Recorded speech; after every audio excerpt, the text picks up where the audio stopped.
ఉన్న చరిత్రను, చారిత్రాత్మక వ్యక్తులు, లూకా సువార్త విశ్వసనీయత గురించి చరిత్రకారులు ఏం చెప్తున్నారో తెలుసుకుందాం. మత్తయి తన సువార్తను యూదులకు రాసినాడు.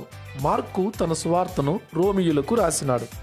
ఇక లూకా సువార్తను అన్యజనులైన గ్రీకులకు రాసినాడు.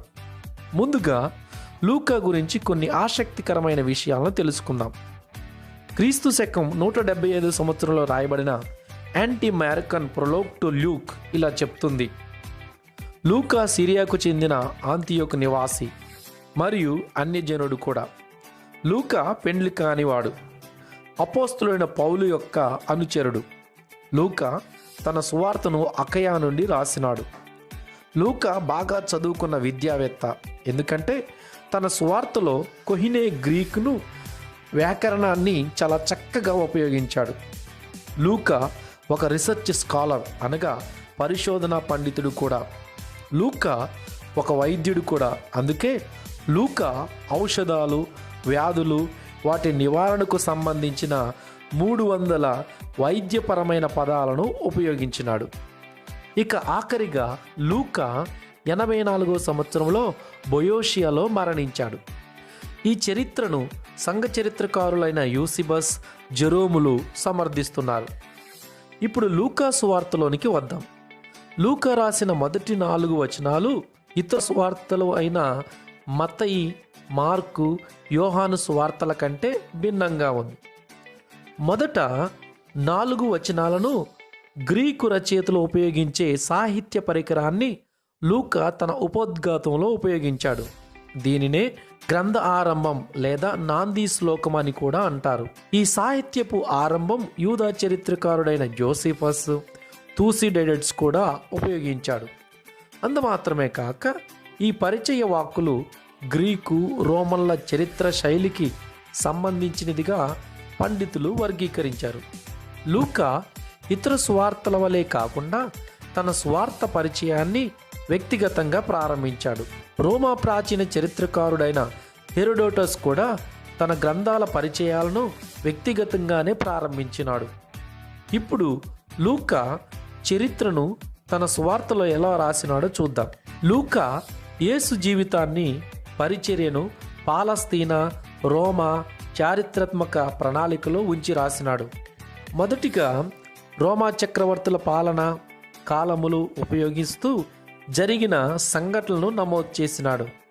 లూకా 1వ అధ్యాయము 5వ వచనం గమనించినప్పుడు రాజైన యోరోదు పాలనలో జకర్యాకు దర్శనం కలిగినట్టుగా వివరిస్తున్నాడు. రెండవదిగా యేసుక్రీస్తు జననం ఎవరి కాలంలో ఎప్పుడు జరిగిందో లూకా స్పష్టంగా తెలియజేస్తున్నాడు.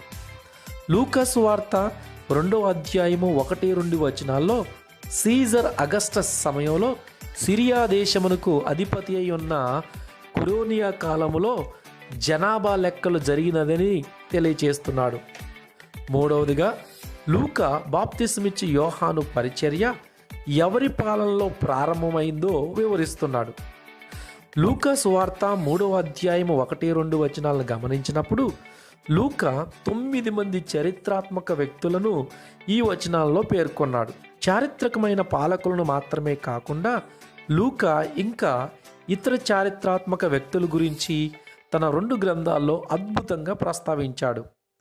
వారు ఎవరనగా పొంతు పిలాతు, హేరోదు రాజు, బెర్నీస్, సెరియా, ద్రుసిల్లా, గల్లియో, అన్నయ, ఫెలిక్స్, కఫయా, పెస్తు, అననియా, రాజైన మొదటి హేరోదు, అగ్రిప్ప, రాజైన 2వ హేరోదు, గమాలియేలు, హేరోదు అంపయో లాంటి చారిత్రాత్మక వ్యక్తులను నమోదు చేశాడు. మాత్రమే కాక తన 2 గ్రంథాల్లో లూకా 32 దేశాలు, 54 పట్టణాలు, 9 ద్వీపాలను నమోదు చేశాడు. ఇవి అన్నీ నిజమని ఆధునిక చరిత్రకారులు, ఆర్కియాలజిస్టులు ఒప్పుకుంటున్నారు. ఇప్పటి వరకు ఉన్న ఆర్కియాలజిస్టుల్లో అతి గొప్ప ఆర్కియాలజిస్ట్ సర్ విలియం రామ్సే. ఇతను జర్మన్ హిస్టారికల్ స్కూల్లో చదివినాడు. ఈ స్కూల్స్ ప్రకారం కొత్త నిబంధన క్రీస్తు శకం 2వ శతాబ్దంలో రాయబడిన గ్రంథమని, మొదటి శతాబ్దిలో రాయబడలేదా అని బోధించినాయి. ఈ బోధనలు రామ్సే దృఢంగా నమ్మినాడు. ఆ తర్వాత ఇతను పురావస్తు రంగంలోకి ప్రవేశించి లూకా రాసిన గ్రంథాలు తప్పు అని నిరూపించడానికి ఆసియా మైనర్కు వెళ్ళి లూకా రాసిన నైసర్గిక ప్రాంతాలను 30 సంవత్సరాలు అధ్యయనం చేసినాడు. తన పరిశోధనలో బయలుపడిన అశేష రుజువులను బట్టి తనకున్న అభిప్రాయాన్ని మార్చుకొని చరిత్రకారునిగా లూకాకు ఉన్న సామర్థ్యాన్ని గూర్చి ఇలా అంటున్నాడు. లూకా ప్రథమ శ్రేణి చరిత్రకారుడు. వాస్తవాలను గురించిన ఇతని ప్రకటనలు కేవలం నమ్మదగినవి మాత్రమే కాదు, ఈ రచయిత మహా గొప్ప చరిత్రకారుల సరసన నిలబెట్టాలి. అంత మాత్రమే కాక ఈ వాక్యాన్ని కూడా రామ్సే జత చేస్తున్నాడు. విశ్వసనీయత పరంగా లూకా రాసిన చరిత్ర సాటి లేనిది అని అంటున్నాడు. రోమా చరిత్రకారుడైన ఏఎన్ షెర్విన్ వైట్ కూడా లూకా రాసిన చరిత్రను ఒప్పుకుంటున్నాడు. అతని మాటల్లో లూకా రాసిన అపోస్తుల కార్యములకు చారిత్రాత్మక నిర్ధారణ పుష్కలంగా ఉంది. దాని ప్రధాన చారిత్రతను తిరస్కరించే ఏ ప్రయత్నమైనా ఇప్పుడు హాస్యాస్పదంగా ఉంటుంది.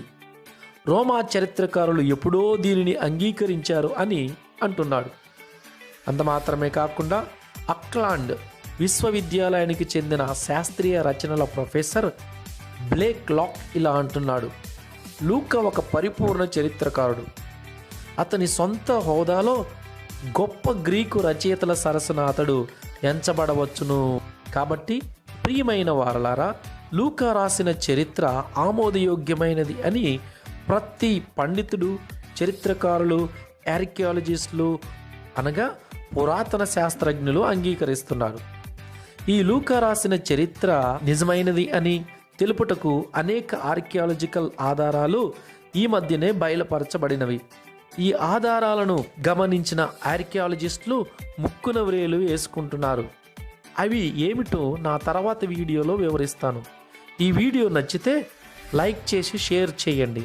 ఇంకా నా తర్వాత వీడియోలు మీకు నోటిఫికేషన్ ద్వారా రావాలి అంటే సబ్స్క్రైబ్ చేసి బెల్ బటన్ నొక్కండి. Thank you for watching.